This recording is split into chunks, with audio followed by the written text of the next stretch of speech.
Do you struggle with your own sleep? Maybe you take a long time to fall asleep, or you wake up in the middle of the night and can't get back to sleep.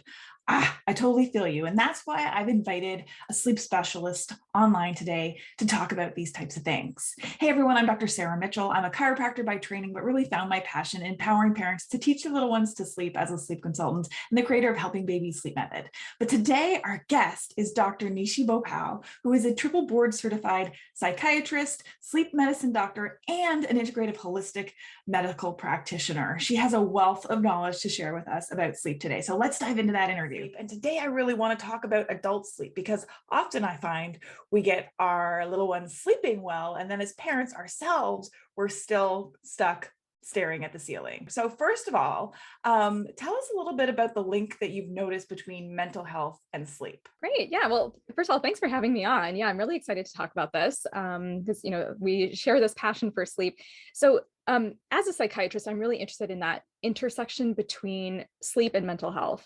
And we know that there's a bi-directional relationship between the two. So what that means is that your sleep quality affects your mental health, and then your mental health can affect your sleep.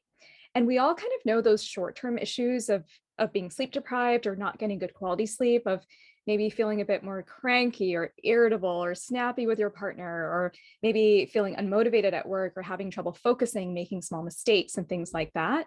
But over the long run, not getting good sleep can have significant impacts on your on mental health. It can increase the risk of anxiety. There's an increased risk of developing depression as well for people who have sleep issues. And the studies show that this risk is increased even for people who didn't previously have a risk for developing anxiety or depression. Sleep issues themselves can put people at a risk of experiencing those conditions. Furthermore, there's the other direction where 80% of people with pre-existing anxiety experience some kind of difficulty with sleep. And similarly, for people who have depression, they're at a higher risk of experiencing sleep issues. And that could be insomnia, but it could also be hypersomnia, which is excessive daytime sleepiness. Because oftentimes we think of sleep issues in terms of insomnia and difficulty falling asleep and staying asleep. But I also see a lot of people in my practice who have the other issue where they're tired all the time and they just seem to not be able to get enough sleep. And that can be common in depression. And so do you think that is related to, like the depression and the mood, or do you also kind of start asking questions to them about like their daily practices or what they're eating, or how would you kind of dive in and look at something like that if you had a patient? Absolutely. Yeah, there's so many different factors that can go into this. So part of it could be mood. So it could be from depression itself. But there are also hypersomnia diagnoses. So there's like 83 different sleep disorders that are recognized in the International Classification of Sleep Disorders. And some of these are hypersomnias. So these include things like narcolepsy and idiopathic hypersomnia. But as an integrative specialist, some of the other things that I look at are nutrition and gut health, and seeing if people have micronutrient deficiencies, looking at their daily routines, their daily rhythms, because that can have a big impact on your energy levels. So there's a lot of different factors there. And then another thing with people who have depression is that they are at a higher risk of having sleep apnea. And it's thought that about 1 in 5 people with depression have obstructive sleep apnea. And so this is why it's really important for people to screen for this, because it's often missed. And that's interesting. Do you think that do they have a correlation of what came first? Is it the chicken or the egg? Like, did the depression come because they're so tired all the time, or are they tired and that triggers the depression? Is there any thoughts on that? Yeah, no, it's such an interesting question. And so I think there's no, it is bidirectional, right? So if there is untreated sleep apnea, which is a condition where the airway kind of collapses and people aren't getting enough air during their sleep, it causes disrupted sleep. And that disrupted sleep then can lead to daytime issues like fatigue and daytime sleepiness, trouble concentrating, and that can lead into the development of depression later on. So we do see that treating that sleep disorder actually has significant positive effects on conditions like depression and other mood disorders. I feel like a lot of the moms that I see, and myself included, that once we have kiddos and have that sleep deprivation, we do develop some sort of like postpartum anxiety or depression, that perhaps actually looking back on myself, I realized now that maybe there was low-lying anxiety my entire life, but it was just triggered that much more by postpartum. Do you see that very commonly with other folks? I see that a lot. I see that a lot. And a lot of the people that I work with in my practice have what might be called high functioning anxiety, Yes. right? So there's a level of anxiety that is protective, that helps us survive in the world, that helps us be motivated and succeed. And that can become heightened after life changes, like having a child. Yeah. What would that look like? Because I think I've seen some descriptors before about like high functioning anxiety and what that might look like. That might be helpful to some of our audience right now. So, like perfectionism, what other kinds of things have you noticed? Yeah, so perfectionism is a big one. Being the reliable one is a big one. So typically a person with high functioning anxiety is the one that people go to because they know they can rely on you. You have difficulty saying no, difficulty setting boundaries, you have Mhm. really high standards for yourself. You have difficulty relaxing. So if you have white space in your calendar, you just don't know what to do with yourself. These are all signs that you might have high functioning anxiety. It Mhm. can be physical also. So I see this with my patients where they just have these like unexplained headaches, they've got neck tension, they're clenching, they just have back pain. Maybe they even have IBS type symptoms. And we see, we work with that a lot in my practice as well. So sometimes it's not just it's not cognitive, it can be physical. Right. The body does keep score, doesn't Yep. it? It does. Okay. So for the average parent, tired parent, what do you think would be the top three sleep sabotagers that they may be doing knowingly or unknowingly? One of them is bedtime displacement, also known as bedtime procrastination. Oh, yes. And this is, a really common thing. I think a lot of us struggle with this, but I see this a lot with my parents in my practice as well. And this essentially happens when people feel like they don't have any time for themselves during the day because they're on the go, they're busy, they're taking care of the kids, they're working, they're just, their calendar's full. And so the evening time is the only time they have for themselves. And they end up delaying bedtime because that's when they can catch up on Netflix or just read a book or take a shower or what have you. And so that end up delaying bedtime and then they have to wake up at the same time the next day. And so then this leads to kind of this issue with sleep deprivation. So that's one of them. Okay. Another issue I see with people is substituting caffeine for sleep. Mm, So the coffee using, cycle. Yeah. yep, it becomes a vicious cycle. So Yeah. you're tired and sleep deprived, and then you're drinking more caffeine, and then that is in itself a sleep disruptor. So that's another one. And then the third one is just not prioritizing self-care. So not prioritizing eating healthy food and getting exercise when you can and taking rest when you can. And Mhm. another thing I hammer into my patients is that rest is more than just sleep.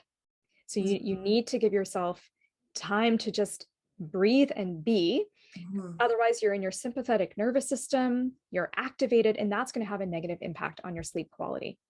Those are good points about the resting and also about the self-care. I feel like I have a love-hate relationship with Instagram, but I feel like one thing that it's starting to do well is teaching people that self-care isn't just like going out for brunch or getting a pedicure, but rather like little things, even 15-minute increments that you do every single day that help nourish your soul physically or emotionally. And that might be just sitting on the sofa doing nothing or dozing for 15 minutes and resting for sure. And when I have night wakings, because I have them every now and again, I always say to myself, it's okay that you're not sleeping because you're resting and that's still beneficial, right? Trying to get into that positive self-talk loop that can be really helpful or really detrimental if it goes the other way, for sure, for sure. Now you are like so unique, right? Because you're a psychiatrist and you're a sleep medicine doctor and you have a fellowship or post-grad doc in the integrative medicine. So like, I think that's really special because you can diagnose, you can treat, and then you also have the holistic part of things that bring it together. So tell us a little bit more about that and why it's unique. Yeah, so I think of integrative medicine as just good medicine. And like it's takes a whole body approach. It looks at all aspects of your life. It looks at your lifestyle, your gut health, your nutrition, your relationships, how you're living generally. That's how medicine was practiced traditionally, Right, right? For right. thousands of years.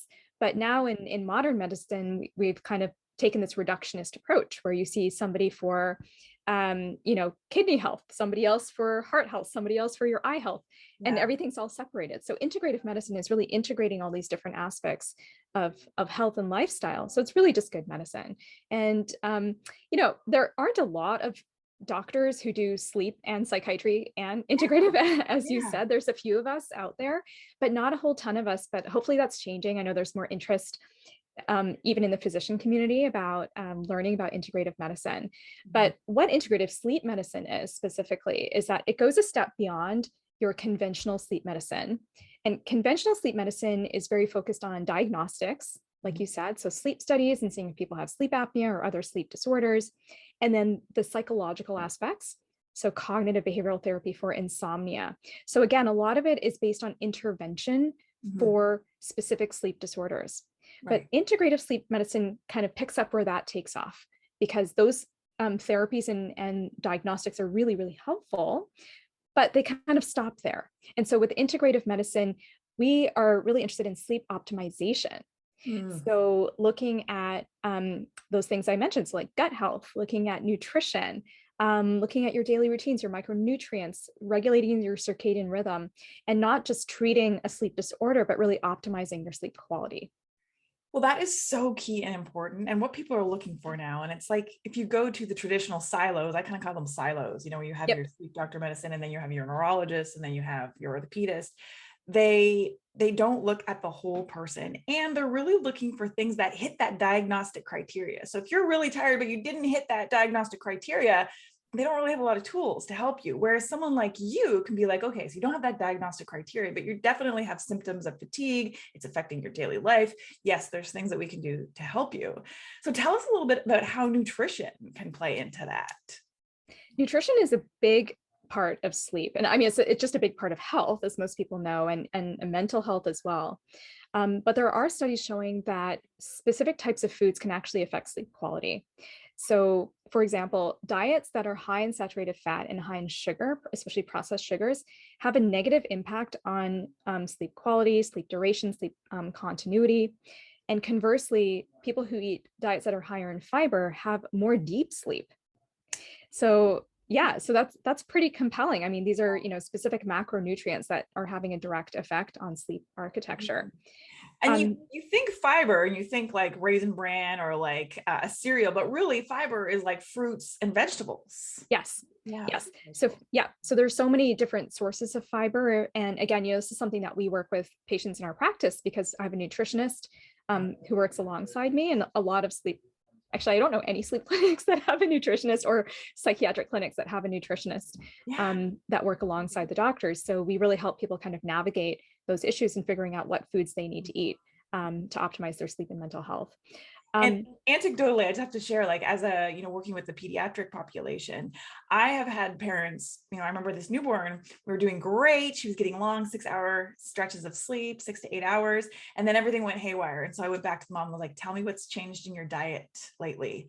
And yeah, she'd changed her diet and incorporated protein shakes, which are harder to digest for the baby. And so we took those out and things went back to normal. So I see it on this little micro scale, which you're talking about on a larger scale. So interesting. That's so interesting, really interesting. And what I tell people is just notice, Mhm. notice how what you're eating. Like there's no hard and fast rules. So it's not like, okay, now you heard this, you have to go eat more Yeah. apples or something, right? Like there's no hard and fast rules, but just notice how changes in your diet affect how you feel and how you sleep. And Mhm. and let that guide you, because you know your body better than anyone else. I was so sad when I came to the conclusion that like red wine really impacted my nighttime sleep significantly. Now I've figured out that I have a clean wine that I like, but also if I drink it by like 6 o'clock and then have a big glass of water, I'm okay. But closer to bedtime, any kind of amount definitely disrupts the sleep for sure, for sure. Okay, tell us about, a lot of people out there turn to sleeping pills. What are your thoughts on those? Are they safe to use? Sleeping pills I look at as a tool. They're a tool in the toolbox. So they're not good, they're not bad. They just need to be used appropriately. Okay. So a lot of these sleeping, and so when I talk about sleeping pills, we can classify them into over the counter. So your Benadryl based things. So that's like your Tylenol PM type of sleeping pill. And then your prescription sleeping pills. So those would be things like the Z drugs or the Z drugs. So things like Ambien and Okay. Lunesta, or things like Xanax and Ativan. So that's kind of, in a nutshell, the different types of sleeping pills. These were never designed to be used for more than 2 weeks at a time. And, I often see people who have been taking these for years because they didn't know, like their doctor just kept Wow. prescribing them and Oh, they're on them. wow. And Yeah. they didn't know they weren't supposed to take them for that long, or they knew, but they just didn't have any other tools to be able to sleep without them. Yeah. So some of the risks are that they can cause short-term issues with daytime fatigue, waking up groggy, waking up not feeling rested, and that can be cumulative over time. So people might not even realize that they're experiencing grogginess or fatigue from the medication, but they just have this kind of malaise that can start to set in. But Mm. there are more significant side effects as well that can happen. I mean, those are significant, but there's other ones that can happen as well, like developing a tolerance to it. So you need more to get the same effect, or a dependence on it, or even rebound insomnia. So if you don't take the medication, you can't sleep. So it starts to cause the very problem you were trying to treat in the Right. first place. So for anyone who's listening who has been taking these medications long term and is just struggling with them, there is hope. It is very possible to taper off these medications and find alternative solutions so that you can actually sleep better. And I see that in my practice when people get off these medications and we implement other strategies, they actually feel so much better, they sleep better, they have more energy, and even anxiety improves. Oh, for sure. You can imagine, right? Yeah. Good nights, good solid sleep, not just passed out because of the medication, that you would feel so much better. Oh my gosh, this has been so helpful and so informative. Tell us about, I know you have a really amazing mini course that's just doing really well. Tell us a little bit about that. Yeah, so it's a free holistic mini course, and it's all about anxiety and integrative approaches to reducing stress and improving your anxiety. So even though we talked a lot about sleep in my practice, we help people with anxiety and depression and sleep issues using this holistic approach. And we see a lot of we're both in the Bay Area, so we see a lot of people in tech and executives, really high functioning people who are struggling with Yeah. burnout. And so in my course, we go into other ways to reduce those symptoms.